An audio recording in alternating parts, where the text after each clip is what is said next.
Real quick. And we are on the phone here. I'm Julius Buzzard here from Growing Hope with Deontay. And excited to hear from you, Eric, and thought we would just start off by giving you some time to share a little bit about yourself, about your business, and so people have some background. Yeah, I'm Eric with EK's Cheesecakes. I was the sole owner and baker up until about June of last year, um, which happened just because I had a knee surgery. I tore my ACL and meniscus playing soccer and had to have surgery, and I was going to be out for 6 weeks. So I was kind of forced to hire help because of my wholesale accounts. I thought they'd be pretty, understanding. But when I texted both of my biggest ones, hey, like I'm gonna be out for 6 weeks, both of them were kind of like, oh, how are we gonna get our cheesecake? So I was Mhm. like, oh, let me figure that out. Which was, the light and the tunnel and the grace that I was able to hire people. But before that, uh, it was just me. I got into cheesecakes kind of by accident. This wasn't my plan to make cheesecakes for, the rest of my life or have this be my career or profession by any means. I had a whole nother life plan that I thought was going to happen. But how it started was um, my mom. Single mom. She was raised me and my brother both by herself. So she'd work all day and then she would come home and she would be tired. So when I tell you that we ate out at McDonald's or Burger King or Taco Bell or a sit down restaurant 6 nights out of the week just because she didn't want to sit down and make dinner as well, that's exactly what happened. I'm not exaggerating. Like we ate out 6 nights a week and then she would make spaghetti on Sundays. But the only meal that she would make herself um, by scratch was Thanksgiving. Every Thanksgiving, she made the turkey, the stuffing, I mean, all the sides, and the dessert, which used to be pumpkin pie, all by herself. But then it was, I think, the first Thanksgiving after I got sober that she brought forward two New York style cheesecakes. And because of her background and her lack of cooking and especially baking, I was like, oh, where'd you buy these from? And she was like, no, I made these. And I was like, nah. Like, I mean, we're pretty close. You can just tell me, where you got these from because they look professional. I've only seen at this point cheesecake at restaurants. I didn't know other than chefs and, made cheesecake at home. So I just couldn't believe it. And we had it. I tasted it. It was great. So I was so intrigued that she made this that I was like, can I help you next time? She was like, yeah, whatever. So that was Thanksgiving. So we made another one together for Christmas. And I had a really small role. I think I just helped her with the crust, maybe just like kind of tamping it down, like, and that was all I did. But I got to see the process in its entirety for the first time. And I think that's what I fell in love with. But also the patience. With cheesecake, you spend a lot of time, prepping and then, a couple hours in the oven, at least 6 to 8 hours cooling in the fridge. So you can't really reap the benefits until the very next day. So I think that part I really liked as well is like you do all put in all this work, but you can't see how it tastes until the next day. Um, so we made it together. I had a blast with my mom in the kitchen, kind of just me and her, and it turned out well. So I started to make them on my own, just here and there, just a couple, I mean, a month. It was nothing, it didn't just take off from there. It was a very, very slow start. But we would get invited to, potlucks or friend gatherings or whatever, and I would bring a cheesecake, just because that's the only thing that I knew what to bring. And like me with my mom, people thought that I bought these cheesecakes somewhere. They're like, where'd you buy these? It's like, no, I made this. Like, no, you didn't. It's like, yeah, this is what I do on the side. Kind of, it's just a fun little hobby at this point. And again, it was a slow start, still just making a few here and there for just friends and family. And then as a maintenance tech, my job quickly became more of a seasonal job and an hourly job. And I remember being in Florida on vacation, and my boss texted me, hey, how many hours do you have? And I would record them in my phone in my notepad. So I'd look at my phone and I was looking and I was like, it only said I worked a half hour last week. And he was like, LOL, I'll just tack that on to the next check. So I'm like freaking out, like, because I'm not getting paid. This is not, paid time off. I'm not getting paid while I'm on vacation. I'm gonna come back to no money. Like I have to figure something out. So that's kind of what prompted me to try to find some sort of side hustle or get a second job, maybe even. And people have been telling me that I should sell my cheesecakes, but because they're friends and family, and because I wasn't doing it that long, I didn't really believe them. I thought they were trying to be nice. So that helped me kind of take the plunge of like, okay, let me just see if I can make these cheesecakes because it was the one thing that I really like to do. And if I can get money, I mean, I should at least try. Hmm. So the first thing I did was just go on my personal Instagram page and tell people, my friends, which is only like, not a whole bunch, and say, hey, I'm trying to make this cheesecake business. It's EK Cheesecakes. This is the handle. Please follow.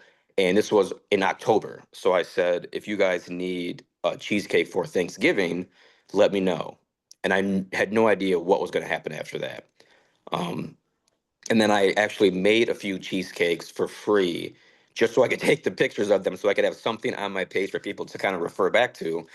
And then just ended up just giving those to a couple friends for free, just kind of as gifts. And then after that, I had, I think, like a half dozen orders maybe for Thanksgiving, which I thought was a lot. I was like, how am I going to make six? And I did some research, so I knew that, the shelf life for a cheesecake is about 7 days in the fridge. So, and I didn't know about freezing back then. This took, years down the line. I learned about freezing. So I was like, how am I going to make six cheesecakes in 1 week? Like, I got to make one every single day, which was a lot back then. I didn't know how I was going to do it. So I had to like sit down and like plan. I'm not a big planner, but like cheesecake has kind of made me, that way where you really got to plan some stuff out. So I just planned on how I was going to do this. So it's like, okay, if I got to buy all the ingredients this day, I can make this day. I got to do this day. But it was like was still working at the time. And of course, that week is our busiest week at my other job. When students, because I worked maintenance for property maintenance downtown Ann Arbor for college kids. So when they're on break at the U of M, that's when we would work the hardest. We'd get in there, we'd remodel a bathroom or a kitchen. It would be 10, 12-hour days easy.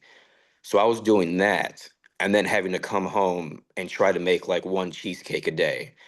But something else I fell in love with was the grind. For me to work that hard for it was only a week, so not that long. But to me, that was a that was a long week. But for me to work that hard and then actually complete something and like not half-ass it or have any mistakes happen, like shelling out those cheesecakes the Wednesday before Thanksgiving, having everyone come to my like apartment at the time to come get their cheesecake, like and having them leave, which seems very happy. I was just like, yep, this is what I want to do. Hmm. So I made more and more cheesecakes, took some more photos, got a couple more followers. Um, and then I realized that this is what I actually wanted to do instead of being a maintenance tech. Because at the time, it's kind of all I thought I was going to do.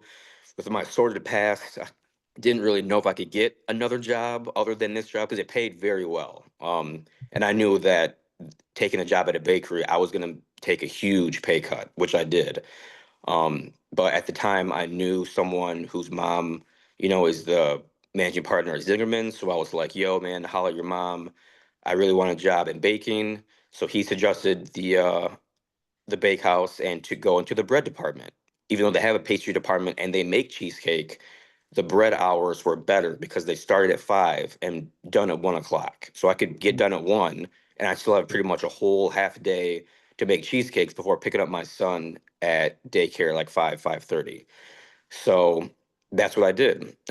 Worked there, switched my job, took a huge pay cut. But I loved it, even though it wasn't cheesecakes like directly, but being in a commercial kitchen for the first time, kind of seeing how that is and like how to three-step and how to work with allergens and what goes into what. It was super fascinating. Um, and then I was just making more and more cheesecakes at home. Um, and it got to a point to where I was making a lot more that I wanted to at my house. So I looked at, well, okay, can you rent, commercial kitchen space? And that's when I found out about Growing Hope for the first time, years before I actually started to bake out of there. I think I checked the price, and because I wasn't making a lot of cheesecakes, I was like, I'd have to make like X amount of cheesecakes just to pay for that time, and that's about how many I make a week anyway, so it'd kind of be a wash. So I was like, nah, like it's just not the time for me to take that plunge just yet. But I started just to make more and more at my house. I bought a commercial mixer for my house. I bought a second oven to put in the basement at my house. Um, Mm, and I got my first wholesale account kind of by accident. Being a maintenance tech, when we would go to Stadium Market, for lunch quite often. And then we got to know the owner a little bit by being in there so much. And it just so happened, he was like, okay, guys, I got to stop talking. I got to put these cheesecakes out. They're in the back. And my coworker also makes very good cheesecake. So he just happened to say, you have the two best cheesecake makers in Ann Arbor right in front of you. And he was like, oh. And I was like, yeah, I dabble in the cheesecake. He's like, oh, like, are you in any stores? Is this what you do? Is no, this is just kind of a side thing. I make them out of my house, to be honest. He's like, oh, why don't you make a couple and drop them off? And I was like, oh my God, like, you think mine are good enough for like strangers in a store? Like, that was never part of the mm, plan. Never, like, I just didn't think that was possible. Friends and family, yes, but like strangers, like, nah, man, like that's just too good to be true. So I made a red velvet, I think, and an Oreo and dropped them off. He said they were great. And he sent me a picture of them, like with his label on them at the time on the shelves. And it was such a cool moment to see like my stuff in someone else's store. mhm, And at that time, it was just one a week. That's all people were getting, all people kind of knew about. But that was my first wholesale account to where he took a chance on me. But it was also gave me the confidence, like, okay, like, maybe my cheesecakes are good enough to be in stores, which I didn't think was possible before that. So wholesale account started super small. I think that was the only one I had before going to Zingerman's. And then I just kind of they knew that I did cheesecakes on the side, and I asked if I could do that, and they said yes. You just can't sell where we sell, which I totally abided by the whole time I was there. I never thought that would happen. There's Zingerman's, I'm Eric. Like, there's no way that our paths are ever going to cross. But it did. This place wanted to get my cheesecakes, and they reached out via Instagram, and I had to tell them no because they sold Zingerman stuff. I didn't try to fly under the radar and just say, "Oh, this would be great for my business. Let me just try to like see if I can do this. Maybe I'll just ask for forgiveness later." Like that's just not who I am. And I knew the managing partner personally, so I didn't want to do that as a friend either, or as like a human being. So I told them no, and they said, "Oh," they were kind of put back by that. I told them why, and they were just like, "Okay, that kind of weird, but okay." So then they uh, had the option of doing a pop up before COVID, before pop ups were a thing. They're like, "You would just come here and sell your cheesecakes yourself. We wouldn't be affiliated. It would just be on our property. We take no money. All the money goes back to you. It's just here, like at our store." So I was like, oh, that probably would work. But let me run it by, my people just to make sure everything's above board. So I asked the person who hired me, he said yes, but asked the managing partner. I asked another person who's now the other managing partner, same question, hey, can I do this? And he said yes, but I would ask the managing partner. I asked the managing partner, who I thought, I'd bet $1 million she would say yes. And she said, no, I want you to abide by our handshake deal. You can't sell where we sell, and I don't want you doing any pop ups. And I wanted to quit right then and there, but with like a wife and a son, like I can't act rational anymore. Like I would love to be in my feelings and just like, I'll show you, I'll just quit right now. But like, who's that really hurting at the end of the day? So kept my head down, still worked just as hard after that. Um, but people started to learn about my cheesecakes more and more. So I had to have a sit down with the managing partner at Zingerman's, along with my now business partner who bakes bread and was selling it at a restaurant. So we were in a very similar boat. So they sat us both down separately, kind of showed us that they drafted this, not a really a non-compete, but a conflict of interest kind of clause that they thought that me and Kyle should sign, basically saying that we can't do our side hustles anymore because there's a conflict of interest. It's too much like-minded, like Zingerman's business, and we'd have to devote all of our time to them. Um, That's the short Mm, version of what it said, even though they knew that we can't sign these things. I mean, so, and I thought, being as arrogant as I am, because we had that deal, I thought mine was going to look different than everybody else's, because now every employee has to sign this thing. So I was like, well, mine will just say, I just can't sell where they sell. Mine will be different. And I told myself I'd be upset about signing it, but I would sign it because I liked my job, I liked my coworkers, I liked my bosses. Like, I had a good time there. And I didn't feel ready enough to leave. I told myself I'd be there for like 5 years. I'd learn how a bakery ran, and then I would dip off on my own. And this was only 2.5 years in, so I wasn't I wasn't quite ready in my eyes. So I told her, I was like, yo, I told myself I'm not gonna say an answer in the room. I'm pretty caught off guard about this, but like, she's like, yeah, well, people keep getting your cheesecakes in our food. And, just this past weekend, someone got your cheesecakes in our food. And because they sell cheesecake, they thought it was a conflict of interest. So I told them, thanks for everything. Like, I don't think I can sign this, but let me run it by the wife. Let me see what this looks like. Came home, talked to my wife. She was like, yeah, you need to leave. And I was so mad that, like, that is why I think I'm not gonna say that I'm successful, but I got to the point where I am now just because I was so mad that, like, it gave me the fire that I needed that I didn't mm, think that I had back then. mm, So I told them, I was like, this is my 2 month. They said they gave me kind of 2 months. They were like, we'll give you 2 months to get your business going. You don't have to leave tomorrow, which I thought was nice of them. So gave my 2 months notice, worked those 2 months, and then in those 2 months is when I finally came back and hollered at Growing Hope, and I like unleashed on B at the time, like, oh my God, like this is what's happening, and um, I need a space, and I need to be licensed, and I need insurance. And she was just like, whoa, whoa, whoa, like, I'm never met her before, but like, I'm just flying off the handle. And she's like, we will get you situated, like, no worries. So made an appointment to see the kitchen, made an appointment to get Serve Safe certified. I called someone to get insurance, who I knew a caterer at the time who he referred me to his insurance, which is super cheap. So thank God for him. Got everything that I needed, which in my eyes, again, I thought that all this business type stuff, not the cheesecake stuff, but the business type stuff, it would take me like 6 months to get.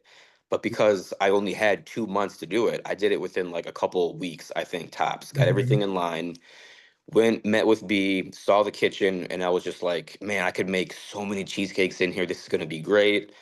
And I really thought that, like, there was no room for error. There was no room to not be successful. I was just like, I'm going to do this. Like, I don't mm, know how. I only have one wholesale account. I'm only selling like three, cheesecakes a week to, people on my website. But like, I'm gonna make this happen. And that's kind of what happened. Things were going well.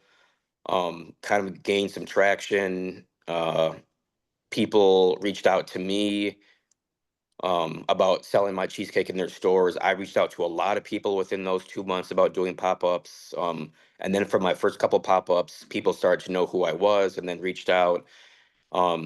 It started off slow in the very beginning of me making cheesecakes, but then once I left Zimmerman's, like, there was no time for things to be slow.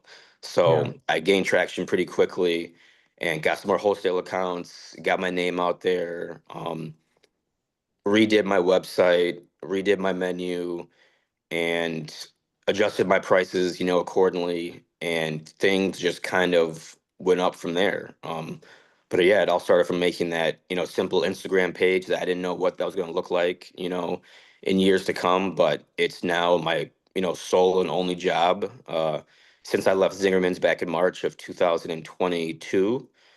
So about 3 years, coming up on now, which does not seem like it's only been 3 years. It's been a long and quick 3 years. But never, like, I was at Growing Hope for a while. I graduated from there, just this past January, and got my own kitchen with Kyle, who was also forced to leave Zingerman's, 3 years ago. So our plan was always to get a bakery together because he did Mm, bread, I did cheesecakes. It just kind of made sense, and we worked together already. So I knew that we could share the kitchen space if we needed. But with me working 3 a.m. anyway, he wouldn't really start until we were done. So like we never even really needed to share the kitchen. So it just seemed like it made sense. But when he left Zingerman's, he went somewhere else. I went to Growing Hope. The timing never really worked for both of us. I looked at my own kitchen space to make a kitchen, totally underestimated how much it is to make a space, a commercial kitchen. They quoted me like $100,000, and I was like, "Oh, yep, we're not doing this. There's absolutely no way that we can afford this." He did the same thing. He got quoted $50,000. So luckily, where he was baking out of, that business was retiring. So he was able to just take over the lease where he was already baking, for the last 3 years anyway. And then I would move in there and we would kind of share the space together. And it had a retail space up front that we could actually, do retail along with all of our wholesale accounts. So it was just like a perfect, match made in heaven, the person, the timing, the place. The place could be a little bit better. It's like a half-hour drive, and it's a long drive, and it's at like 2:30 in the morning. But it's to have your own kitchen is super nice. Um, and now we're here. We got our building sign in yesterday. So I got, while I wasn't there, so I got to drive in this morning at 3 in the morning with it all lit up. And it was just like, things, it looked like a real bakery. Because before that, it kind of just looked like a space.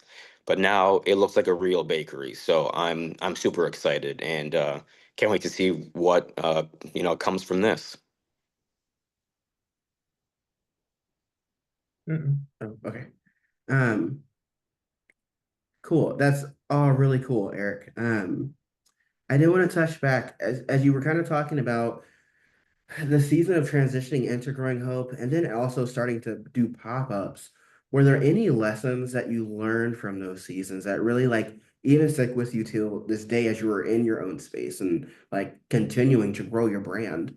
hmm Um, I learned that you cannot please everybody. Hmm. I have tried, I have been over backwards for people, and only to realize that, like, when I do that, I can make it work, but I'm upset the whole time trying to make it work. And I didn't get in this business to like be upset while I'm doing something. I got into it because I love doing it. So I had to learn to say no to some things. Because in the beginning, I needed all the business. So I was saying yes to everything, whether I thought it was a good idea or not. I was just, yeah, I'll do that. Yeah, I'll do that. Yeah, I'll make that flavor. Yeah, I'll turn that into a gluten free, even though it's going to be a real pain in my ass. But that's what I had to do in the beginning. So I have learned to like take a step back and just try not to be as much as a people pleaser as I was in the beginning. And I learned a lot about the business side, like the insurance and all of that stuff. Like I had no idea what that was going to look like, and I had to learn all of that, through Growing Hope, thank God, and then a lot of it on myself as well. Yeah, that makes sense. Along the same lines, I'm wondering what other sorts of pieces of advice you'd give to um, other folks trying to start their own food business. Whether it's looking at your own experiences or the various barriers that come up hmm um, throughout. I would say there's a good amount of people now in this community that you can ask questions. I mean, Mhm. I am one of my employees, and I didn't know at the time he has his own cookie business. So he's been able to ask me a couple of questions, kind of see everything, and I see a little bit of like my stuff and his stuff. But I'm like, man, if I had someone like that I could like always ask questions to, and like I wouldn't have to keep hitting my head on these barriers like all the time. If I could just find the answers pretty easily, like things would have been a lot smoother. But I mean, that's not everyone's, reality. It's pretty tough out there. So also to give yourself some grace, because I mean, to get into the food business is tough and it's not for everybody.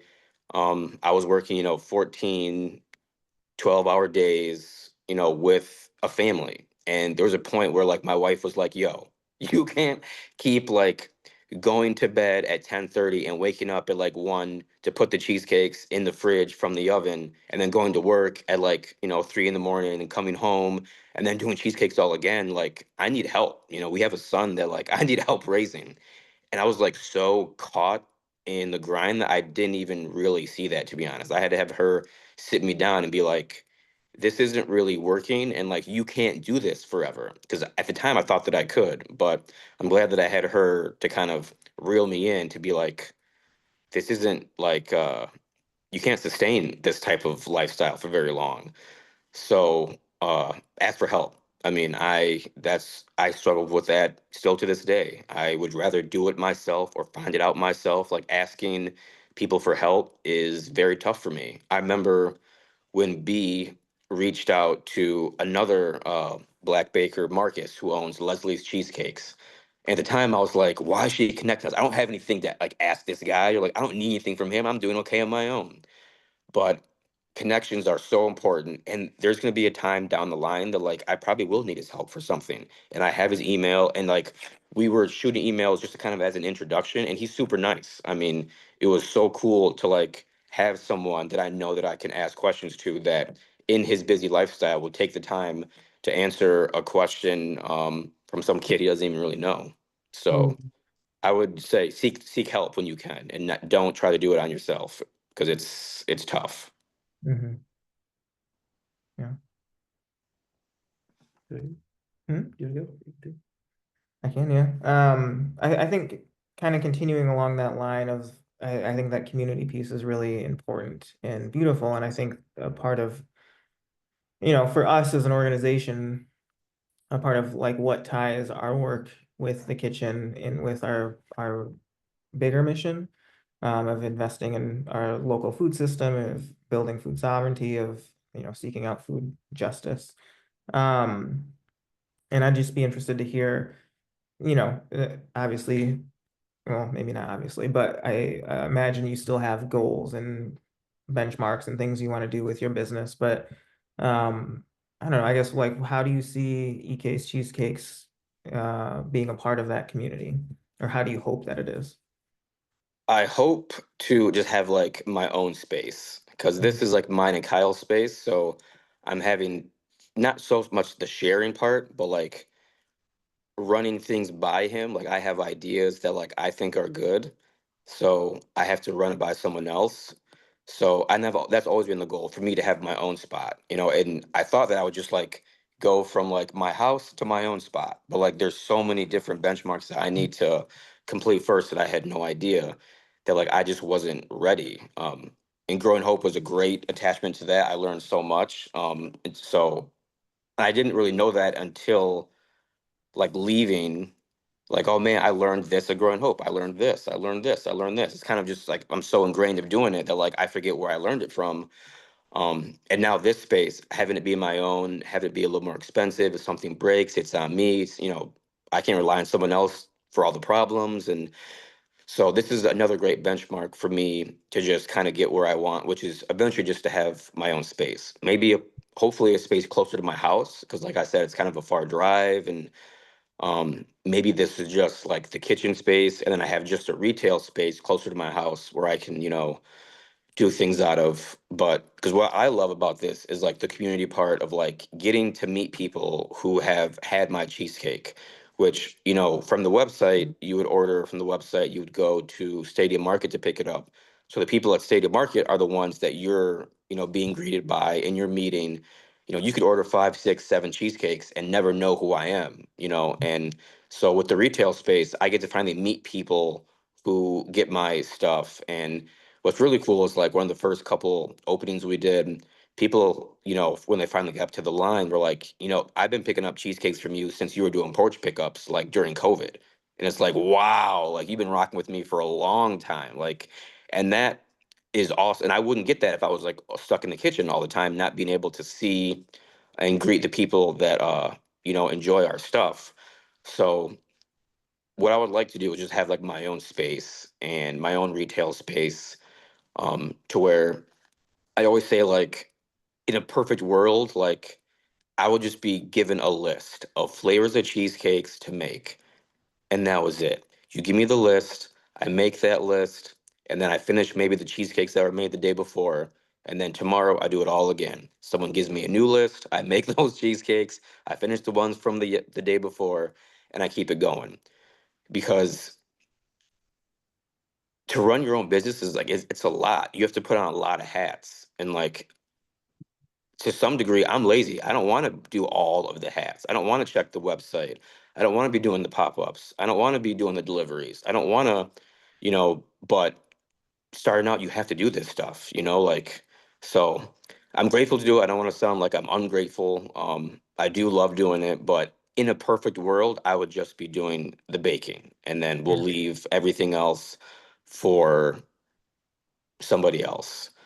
Hmm. So the end goal is definitely just to have my own retail spot, just one sole EK's Cheesecakes. I don't want multiple locations.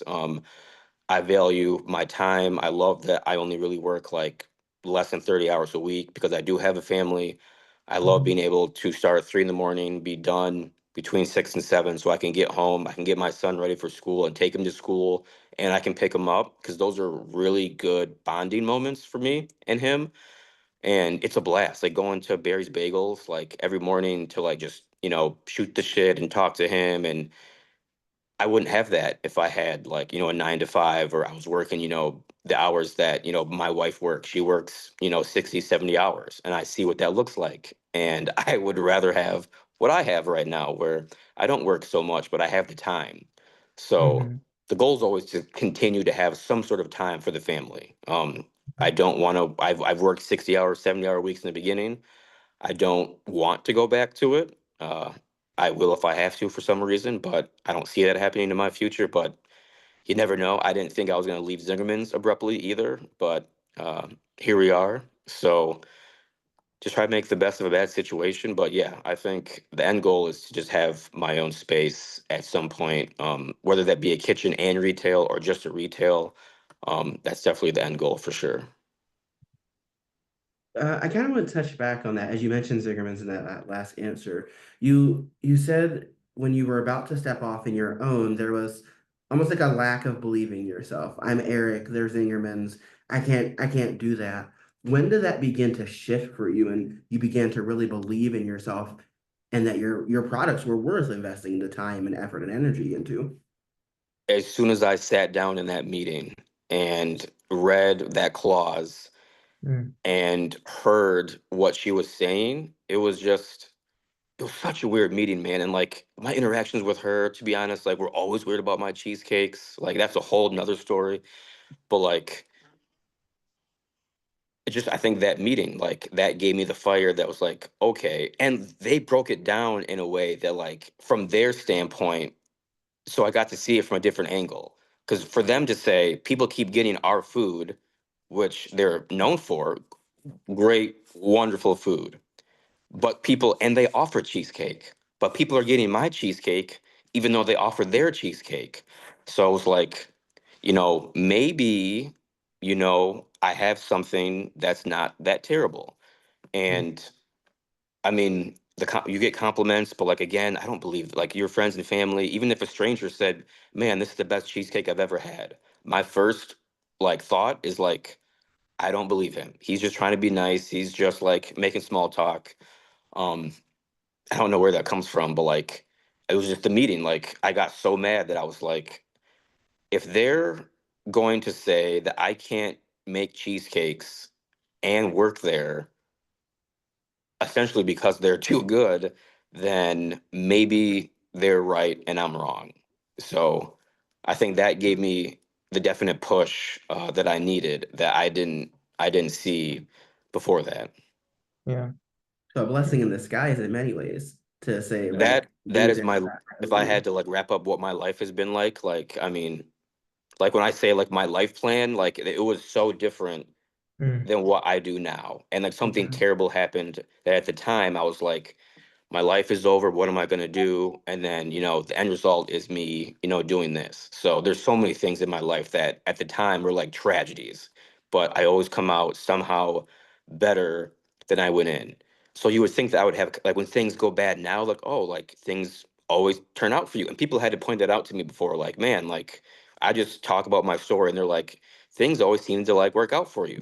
And I still don't have the confidence when things go bad that things are going to be okay. My first result is like, oh my God, like the house is going to be on fire. Like, I got to do this. I got to do this. It's never really like, we're going to be okay. I'm getting better at it, but there's a lot of room for growth in that area for sure.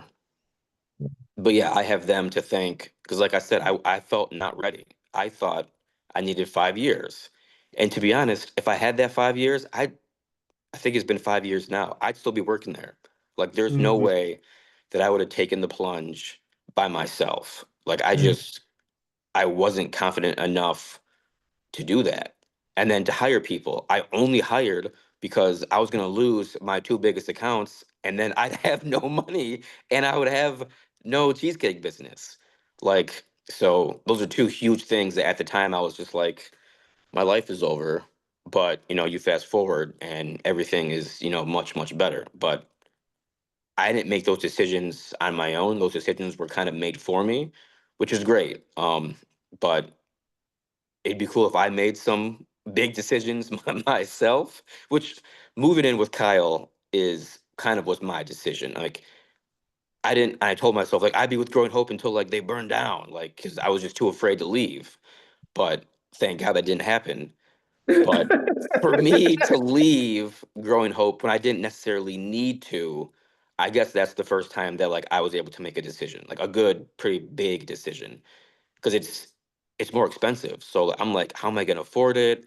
It's a little bit further away. Like if something breaks, I have to be able to pay for it. Like I have Mhm. employees now, I have to be there for and make sure that we have enough money to pay them. I mean, all these things. But yeah, I guess now looking back, like I was able to make that decision for myself, which I guess is pretty cool. Yeah, no, But that's I know if awesome. something bad happens, I know I can always go back. Yeah. Always Yeah. welcome. Always welcome. Yes, I will say we are like light on the like fire jokes because we have had a house fire here. So we you are like did. knock on wood. Yeah. How recent? It was at the farm, not at the kitchen, in 2019. I think someone did say that a little while back. That's wild. Yeah, I'll keep those to a minimum. Oh, but it does sound like throughout all of your stories, it seems like you've had some key people who've surrounded you in different ways, whether it's friends or family. And I think it showed up even as you just started telling your story. I think you started talking about like your son even well before in the timeline he had been born. And I think that it just like keeps coming back to that community that is investing in you, that you are trying to invest in, and that is affirming you and is, the reason that you're doing this, it seems like. And I love hearing just how much you value you're putting on like the schedule that you're able to create for yourself so that you get to spend time with your son, so that you get to be home and be there for all of those key moments. I think that's a thing that I think a lot of people in general, I think entrepreneurs especially, or anyone in a leadership role can lose because it just feels like there's so much that you have to do. And it is like, okay, now something breaks, I've got to fix it. I got to call the plumber, I got to be there for Hmm. X, Y, and Z. And that's even before I get to do the thing that I'm going there to do in the first place. Right, right. Yeah, I would not be here without the community, and my wife is plays a huge role in where I'm at today with my business. She's also a business owner, so I like to run things by her. Um, So yeah, without her and the community, like I did not do this by myself. I will never think that I did this by myself. And people like will congratulate me or whatever. I'm always like, it's not me. Like I'm only here because of all the help that I received. In the beginning, I'd like to think that it was me, but like it certainly wasn't. I needed a lot of help to get here for sure. We do have a question from someone who's watching online, but I think that'll go well after maybe this next question, which is for someone who's never tried any of your cheesecakes before, what is one flavor they absolutely have to start with? Because we make so many, I would say classic, just because it's run of the mill, there's no flavors. You really get the creaminess and like what our process is about at EK's Cheesecakes. But the biggest one on our website would be honey ricotta, which people might hear ricotta and be like, yo, I don't really want spaghetti with my dessert because that's what they kind of revert to. But it's a flavor that you're probably never going to see really anywhere else. I can thank my wife for that because she got me this like recipe book and that was in there. It's my recipe, but it's that flavor is from that book. Um, but the ricotta is just there to like help with the texture, and the honey offsets the sweetness, with the ricotta. So if you were to try one, I would definitely say honey ricotta. my personal favorite is your Oreo, and my wife loves your chocolate. So Yes, there's that's a probably lot a of quick. That's either the second or third one on the website for sure. And the kids love that one, 100% of the time. Yeah.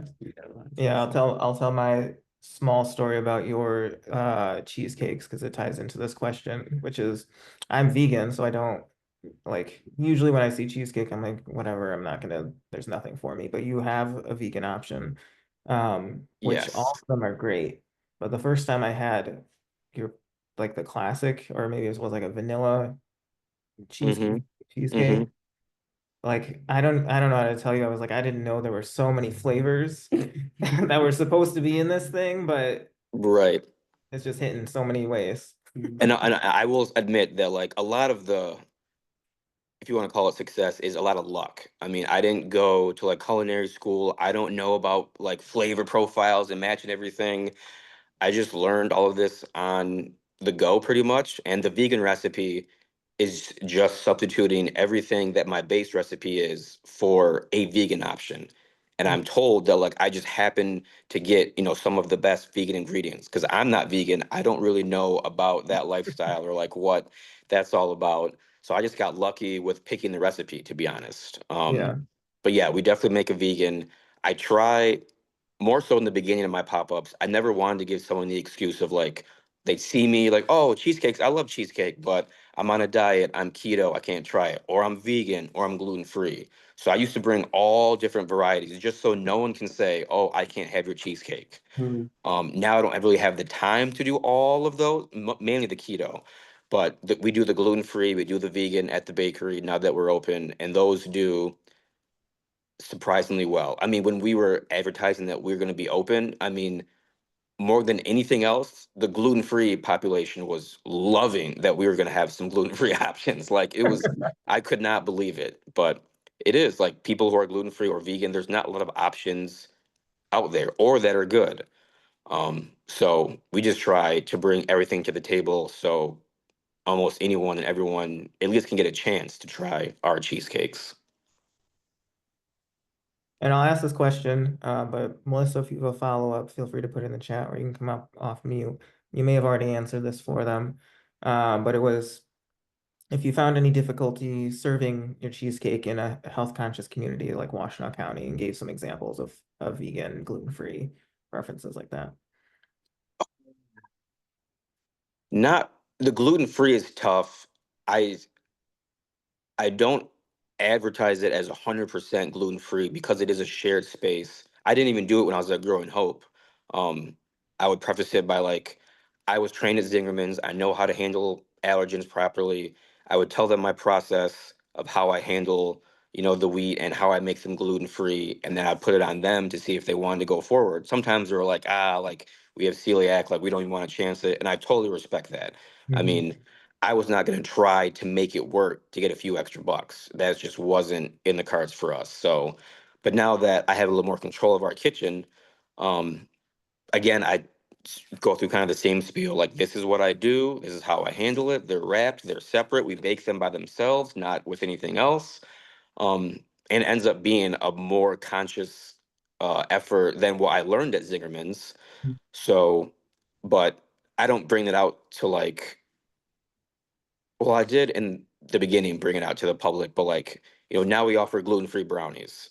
And they're individually wrapped. They're also in their container by themselves just to help them not possibly get anything on them. And so far everyone's been really cool and accepting, but I am waiting for someone to kind of say, "Oh, like how do you know that there's no gluten in here?" Or, "Hey, how do you?" Someone actually came up because in our vegan recipe, we use just egg. That's just the brand of, egg replacement that we use. So he came up, he was like, yo, it says egg in here, but it's vegan. And I'd explain like it's called just egg. That is like the ingredient, it's its own thing. It's the egg replacement. It is not actually eggs. Um, but for the most part, everyone's been super cool and everything's been pretty pretty laid back on that front.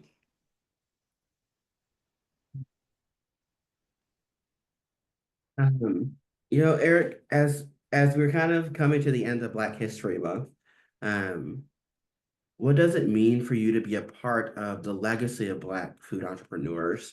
And how do you see your food business fitting into the longer legacy story? It It's a is. little question, you know. It's cool to see. I mean, you don't really see a lot of black bakers. I think maybe you see more black chefs, or to be honest, into male bakers. There's a lot of female bakers. So to be a black man baking sweets, I'm in the minority, but it's also cool to see so many other people do it as well. Like Sean from 24th Cheesecakery. He's very also family oriented. So like I love to see him and his success. Marcus, who I talked about earlier, seems also, I don't know him as well as I know Sean, but he also seems very family oriented. So it's nice that I have a community that I know that I can bounce ideas off of, and they can feel free to bounce ideas off me. Just the other day, I reached out to this company who they're bigger than I am with cheesecakes, and they were cutting them by hand. So I was like, I don't mean to step on any toes. I'm sure you already know, but like, have you ever looked at the cheesecake slicer? It does it for yourself, like, because they were hand slicing 46 cheesecakes, which is, 460 slices by hand is, quite a lot. But because they're bigger, I didn't want them to think like, oh, who's this kid like trying to come in and say that we don't know about these products that are out there. But I was just like, yo, there's this. Have you thought about it? And like, she was super receptive, super like, oh my God, thank you. I've been meaning to ask you about it because I know you have one. And we were able to have a dialogue that was just like super nice and, community filled. Um, but yeah, it's cool to see that I'm not alone. There's other people as well.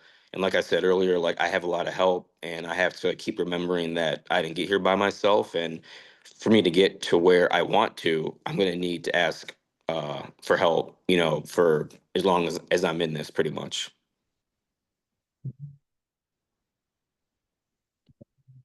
Did you have any other questions? Yeah, as you mentioned, community, I guess it's a twofold question. First, when it comes to EK's Cheesecakes, what are the values that you hope people kind of take away, um, that you kind of instill into the business? Um, and then as you look at the greater community of food entrepreneurs, what are the values you're trying to pour into develop into that community of food entrepreneurs? They're kind of two. So I'd never really honestly thought about either of those things until I had to, now that my food license is different, I was a retail license when I started with you guys, and now I'm a wholesale license, which is a little bit different. So, and now that I have employees, I have to have an employee handbook.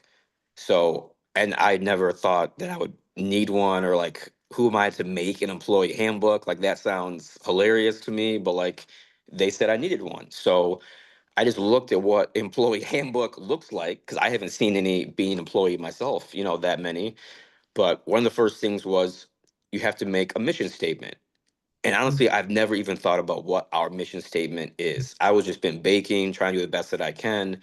So I finally got to sit down and think about like what that looks like and what do I want people to kind of know, which is like I just want us to be remembered, to be honest. Like, I want to give you an experience or a good that when someone asks you, what are some of your favorite desserts? You don't have to think about what they are. Like, EK's Cheesecakes just comes to you, the forefront of your mind, and you just say, I had this great cheesecake, or I went to this bakery and I had a great experience. I just want, at the end of the day, for people to remember that we're here and we really enjoy what we do.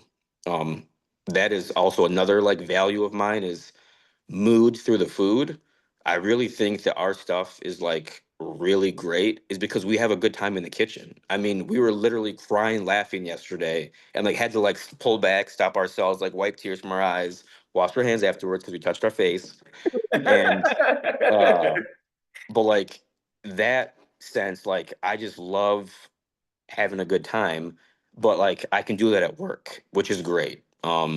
And I hope that my employees have a good time as well. Yesterday was a pretty, good example of that, but every day is not like that. But I just want people to have a good time. Like when I go to other businesses and I see the employees having a good time, I love to see that. Like I don't care if they're like, not even paying attention to me, where like the transaction may take a few extra minutes, like that's fine. Like I want to see you having a good time.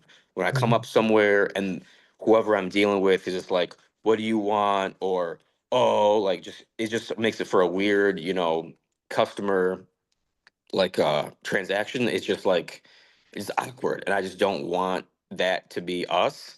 So, and I know everyone has days where like we're human beings. There's days when we don't want to do some things, but there's days that we don't feel like smiling. And that's Mhm. okay too. But I've also told my crew, like, if you don't want to come in because you're just not feeling it, that's okay. Like, I don't want you to feel obligated to come in here because it's a quote unquote job. Like, I want you to come in here because you think that you're gonna have a good time. Because I know that I'm having a blast. I had my mom in the kitchen for a little while helping me before she was retired. Blast. It was, I mean, I have videos of like us in the kitchen and they're just like they're so good to revert back to because it reminds me that like at the end of the day, this is why I started this, is because I like doing it and we have a good time. So like having fun in the kitchen, I think is huge because I feel people can taste that. People can taste when like you're just there to make the food and then leave. But if you're there having a good time and you're also making the food, I think people can taste that. We have one more question from the audience, which someone was wondering, how do you found your the spaces where you're doing pop-up events? How do you get connected to those places? So the very first time was my wife had a spot downtown for her skincare business at the time. She sold that, now she does something else, but it was right downtown. And it was during that event they do the first like Friday in December, Midnight Madness. So a lot of the places downtown will have special deals, they'll be open late. So she did that as well. So I was like, how about I offer cheesecake to people who are coming in the store? So I just asked Facebook, like, if I had a spot downtown to sell my cheesecake, would you come? Because at that time, honestly, I didn't know. And Facebook is a great way to like ask questions to the community and then get, different answers and not just like kind of scoped into one. So I just asked Facebook, like, would you guys come? And the lady that owns Little Seedling follows me. So she was like, it's not downtown, but you could do a pop up at my shop. And it was like, oh. And I was like, do you have like a fridge or freezer? Like, I didn't know exactly what she did. She's like, no, like I sell children's like toddlers' clothes and toys. And I was like, oh, yeah. And that was my first pop up. I mean, I had to bring everything like refrigerators and like it was a mess, but like I've learned a lot since then. But it was super cool for someone to reach out and say, hey, I have a space if you want to sell cheesecakes out of it. Then from that pop up, I started to promote that pop up.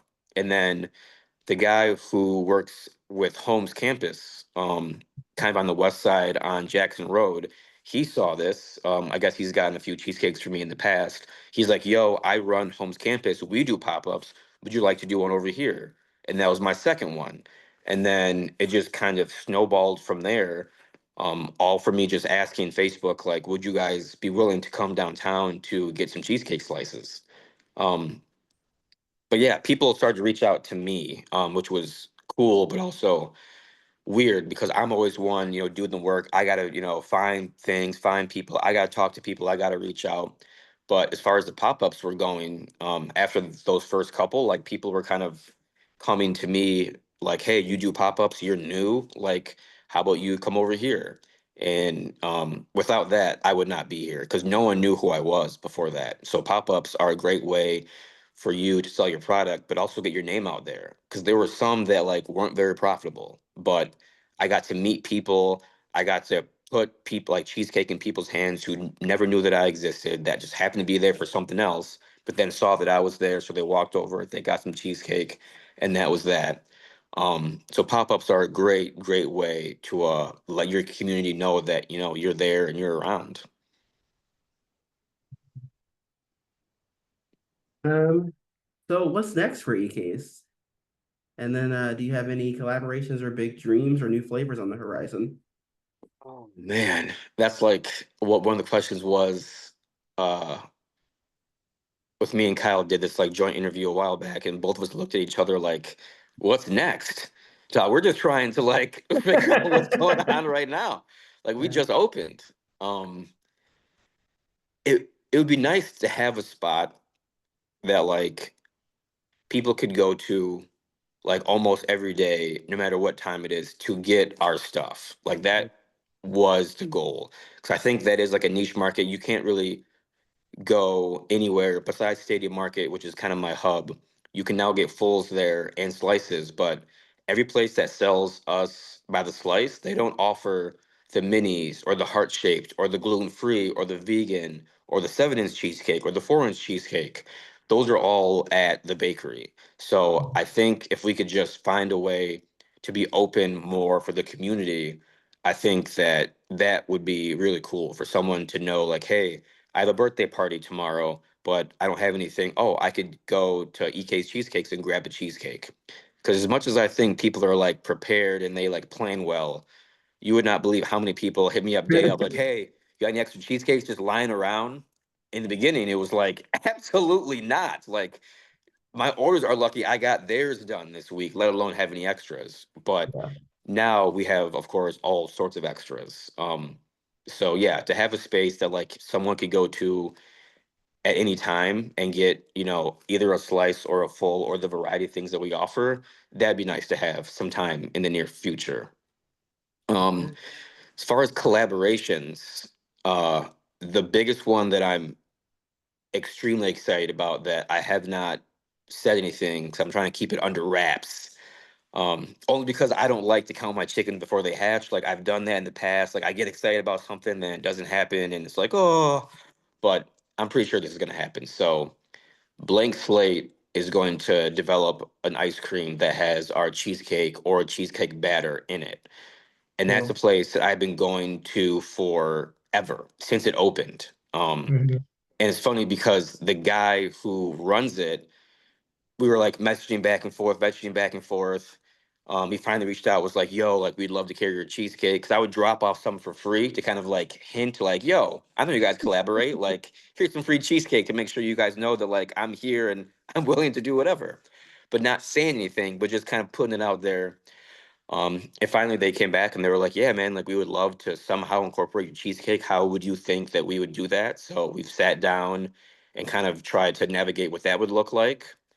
But the guy who runs it was like, I knew you from coming in the store all the time. I just thought that you were just a huge fan. I had no idea that you were Eric with EK's Cheesecakes.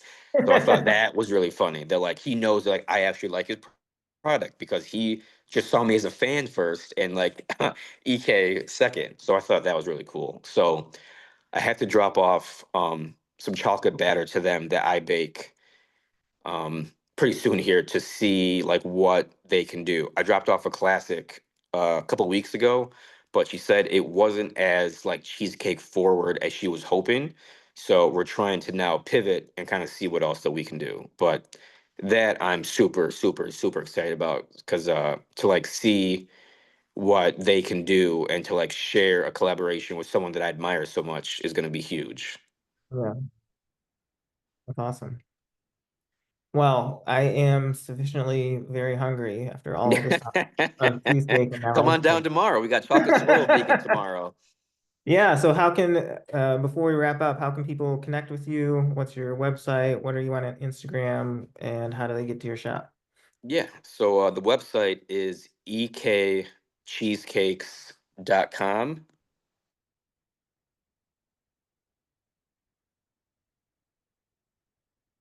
Oh, we lost your audio.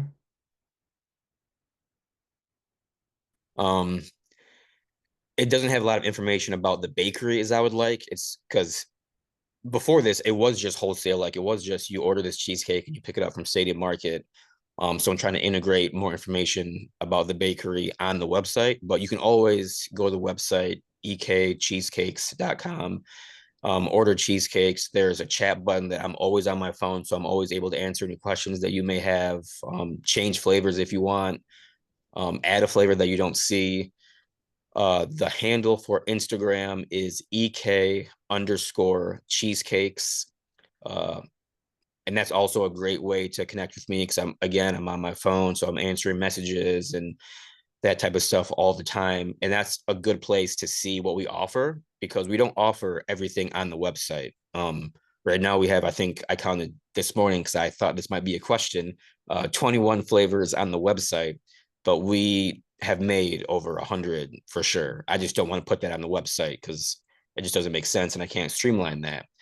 So the Instagram is a great way to see like what we've made if it's not on the website. Like, oh, like I saw, a Nutella cheesecake, but I don't see it on the menu over here. You could definitely get a Nutella cheesecake, no problem. Or if you see a flavor that isn't vegan or gluten free and you want to make it gluten free, that shouldn't be a problem either. So the website or Instagram or even text. You can text me for sure. My number's on the website. And you can feel free to text or call anytime for sure. Awesome. And you're at in Milan. Do you know Yes, that? yes, sorry. So the bakery is in Milan. It is right off the highway at 1115 Dexter Street in Milan. It's on the corner. We just got the sign yesterday, so you can't miss us. There was a lot of the feedback, up until this point is like, you guys are here, but like we didn't even know you were open. We didn't have an open sign for the very first one. And the space used to be like kind of a space to make food and then deliver it, like sandwiches and like prepared foods. So people are used to kind of seeing activity in there, but nothing being open to where they can walk into it and get anything. So my friend who lives right down the street, she was like, you guys should have like balloons or some sort of sign letting people know that because they're used to seeing activity, but they're not used to it being open. So you guys need to kind of do a better job maybe of advertising that you guys are in fact open. So people are driving by, it's not just like, oh, that's just someone, they're making stuff, but I can't get any of it. You certainly can on Saturday mornings. So right now we're only open Saturday mornings from 9 in the morning until 3 p.m. or sold out. Last week we sold out at 12:30, which was our biggest day and our uh, quickest day. Each week we bring more and more stuff, but somehow we keep selling all of it, which me and Kyle keep looking at each other like, is this really happening? Like, is this going to continue? Because like, it's almost too good to be true. I mean, I thought I would be selling like X amount of units, every week, and we're just like, we're doing, above and beyond that, which has been super great. But because of that, the line tends to get a little long and people tend to wait, 20, 25 minutes. And then by the time they finally get there, some of the stuff were sold out. So um, I think I was telling this to you earlier, Julius, like people keep saying, oh, good for you. You're a new business. You're selling out super quick. Your stuff must be good. Like, I'm so happy for you. But then I'm like, are you really happy? Or are you going to start getting frustrated that you keep, making the trek out here and you're having to wait, 15 minutes and then you still don't even get what you want?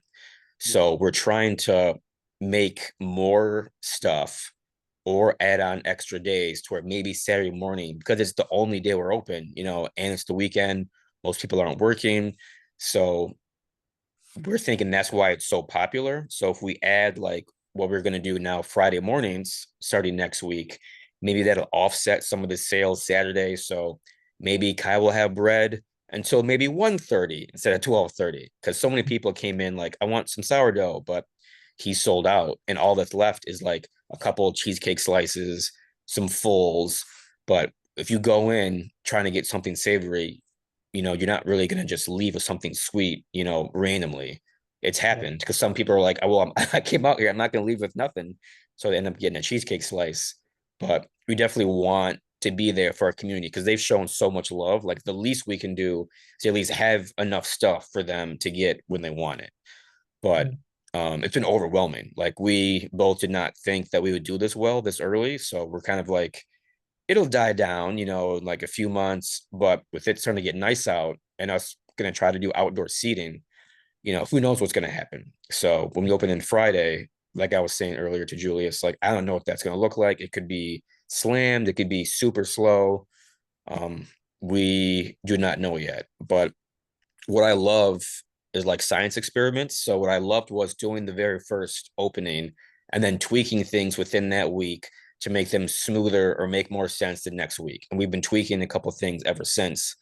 Um, so Friday is our first Friday. So we'll see what that looks like. We'll tweak a few things and then go from there. But for right now, it's just Friday and Saturday mornings. Well, awesome. Thank you for your time, Eric. Appreciate it. Yeah, thanks so much for having me. This was nice. Yeah, it's always fun to chat. And looking forward to the next time I get to have some of your cheesecake. Yeah, for sure. Looking forward to it. All right. Well, thank you. Have a good Thanks, guys. one. Appreciate it.